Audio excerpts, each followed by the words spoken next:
Àwọn àgbàlagbà ní ilẹ̀ Yorùbá wọ́n á máa pa òwe kan wípé òjò ìbárò kó pa ìgbín, ọlá ìkara wọn nìgbín jẹ.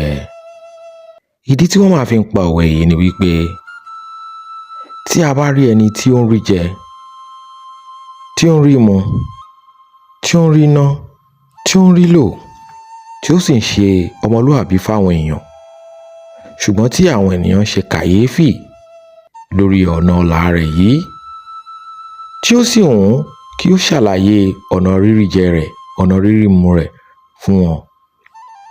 Tàbí nígbà mìíràn kó jẹ́ wípé ó wu ènìyàn láti fi ẹ̀mí ìmoore hàn àbí láti ṣe ìdúpẹ́ fún ẹni tí ó ṣe ẹni lóore, tí ó fani lọ́wọ́ sókè débi gíga, tàbí tó ṣe àǹfààní kan pàtàkì tí ó ṣínà oore, ọlá, ohun mèremère fún yàn.